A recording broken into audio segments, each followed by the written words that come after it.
इसका root cause कहाँ से स्टार्ट होता है, क्योंकि ये डेफिनेटली ये एकदम ही लोगों ने बनाया नहीं होगा, ये कहीं से तो स्टार्ट हुआ है, कि कहीं से तो इसका जन्म हुआ है बोल के कि ये गंदी चीज़ है, ये गंदी चीज़ है, एंड वही चीज़ धीरे धीरे करके फैल गया है। तो इसका रूट कॉज कहाँ से स्टार्ट होता है? सो इसका रूट कॉज बोलते हैं ना, किसी भी चीज को वक्त लगता है बदलने में। जैसे हमारे सनातन धर्म में इसको हमेशा से प्योर और सेक्रेड माना गया है, लेकिन कुछ चीजें जो हमारे टेक्स्ट में लिखी है उसे हाफ अंडरस्टैंड करके या उसे पूरी तरह से नहीं बता के या तोड़ मरोड़ के, आपने देखा होगा कि हमारे वैदिक स्क्रिप्चर्स में हमेशा औरतों को ना नीचा दिखाया गया है, ऐसा बोलते हैं लोग, राइट? और बहुत सारे डिबेट्स चलते हैं कि हमारी औरतों को बोला गया है कि हमेशा मर्दों के पैरों के तले होना चाहिए, बट ऐसा नहीं है। You have not understood the text well, और you have not understood what they meant in real, right? तो ये वहां से उसमें बोला गया है टेक्स्ट में कि इसको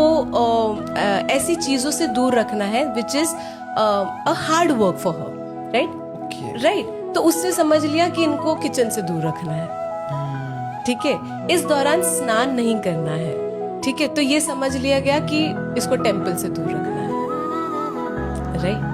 बट इसके पीछे बहुत ज्यादा लॉजिक्स है, बहुत ज्यादा साइंस है, बहुत ही ज्यादा बड़ा बोलते हैं ना, हमारी बॉडी को रेस्ट देने के पीछे के कारण है ये सब।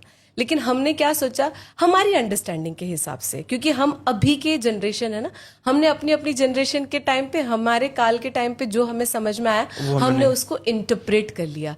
तो ये है ना, धीरे धीरे इंटरप्रेट होता गया और इस स्टेज पे पहुंच गया यहाँ पे लोग इसको इम्प्योर समझने लगे। आप समझिए कि आज ये औरत को पूछने की जरूरत ही कैसे पड़ रही है कि मेरे साइकिल्स या मेरे पीरियड्स इम्प्योर है, या मुझे मंदिर में नहीं जाना चाहिए, या प्रसाद ग्रहण नहीं करना चाहिए, या मेरे घर में ही अगर जो पूजा हो रही है जो मेरे घर के लिए है उसमें नहीं बैठना चाहिए।